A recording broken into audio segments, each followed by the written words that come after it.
Welcome to Level Select, the show that looks at levels and stages from various games that are overlooked, have unique concepts, or are just downright interesting. Today we'll be looking at a level that's beautiful on the outside, but is full of ghosts on the inside.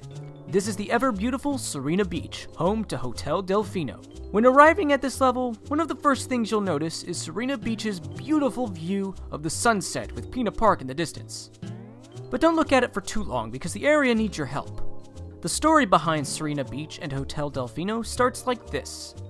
A shadowy manta ray figure covered the whole beach with electric graffiti, sinking the hotel within the graffiti's depths. It is your job to take down Phantom Manta and rid Sirena Beach of the electric graffiti. Once you do, the hotel will be restored, and now you can go inside, only to find that the whole place is crawling with booze. Yeah, this hotel has some very big problems, and the tourists are not happy at all. Eventually, you'll be able to enter Hotel Delfino's casino, which has slot machines that give you coins when you ground pound them, and giant slot machines that are activated by water. Overall, it's a very lively place, but it too eventually gets filled with ghosts. And hiding just underneath the casino is the booze leader, King Boo. You'll even come across Shadow Mario, as you always do in each level in Sunshine. I really like how the different areas of Sirena Beach are so contrasting. We have the outside area with its view of the sunset and soothing music theme. And then we transition to a hotel that's run down with ghosts. I wouldn't say it's the scariest thing ever, but the thought of a hotel with ghosts roaming around at every corner, yeah, I wouldn't want to stay there and spend the night, thank you very much. And then there's the casino with its bright colors, scenery, and catchy music.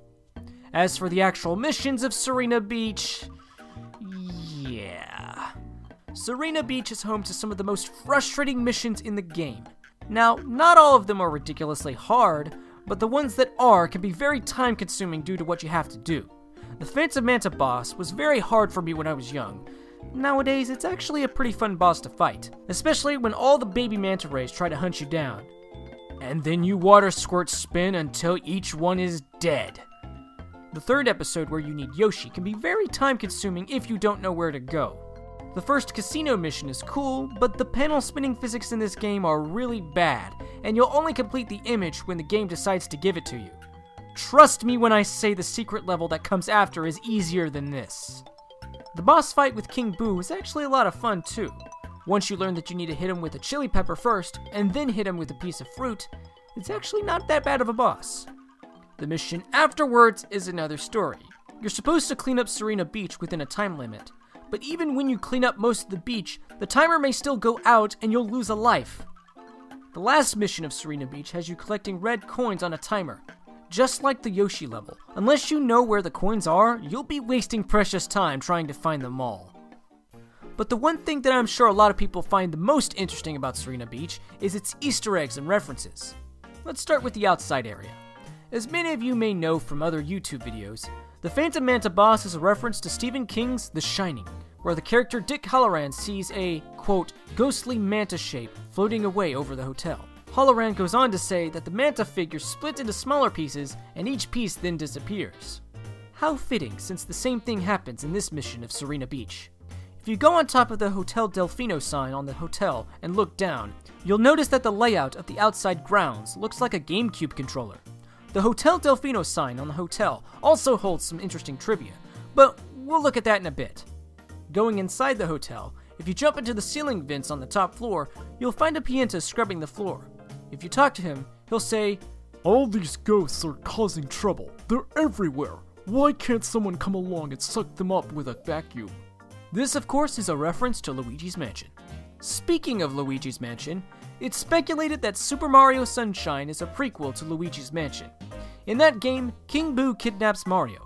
The reason why King Boo kidnapped Mario was so he could get revenge on Mario for what he did to him. The only other game at the time where King Boo and Mario met was Super Mario Sunshine. Remember the catchy music in the casino area?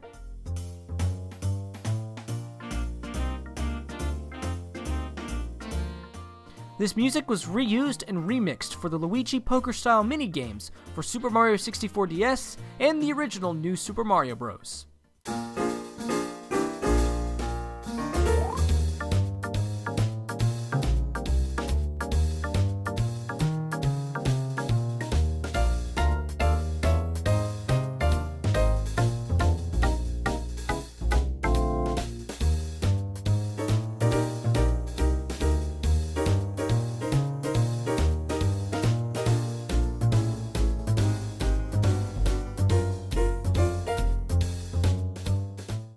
And now it's time for Sirena Beach's most interesting secret, to me at least. One that I actually don't get see talked about that much on postings online, and I've never seen any YouTube video about Super Mario Sunshine talk about this. And it's understandable because more often than not, most players don't even bother to stop and notice it. If you go into the room above the room with the crates where you find the pineapple for Yoshi in episode 3, you'll notice 2 posters on the wall. One of them has a drawing of a boo on it. In most cases, you're supposed to spray it to rip the poster open to get to the next room. But instead of spraying it, why don't you look closely at the text on the posters? The text reads, Dulpic. These are the only posters like this in the game, and they are only found in Sirena Beach. So what's so interesting about the text on this poster, you ask? Well, Dulpic is a misspelling of the word Dulphic. What's the significance of the word Dulphic? Simple. Isle Delfino's Japanese name is Dulphic Island, and in the English version of the game, all text that read Dulphic in the Japanese version was changed to Delfino. All text except this one poster. Whether this was left in the game as a reference or just something they forgot to edit out is unknown. Speaking of the text changing in the English versions of the game from Dulphic to Delfino, this brings us to the Hotel Delfino sign on the hotel. In all versions of Super Mario Sunshine, including the Japanese version, Hotel Delfino was always called Hotel Delfino. So no matter what version of Super Mario Sunshine you play, you'll always find those bold letters on the exterior of Hotel Delfino at Sirena Beach. And that's Sirena Beach. Sure, some of the missions in this level of the game may be frustrating, but if you can look past that, this is a pretty interesting level and a great highlight of Super Mario Sunshine.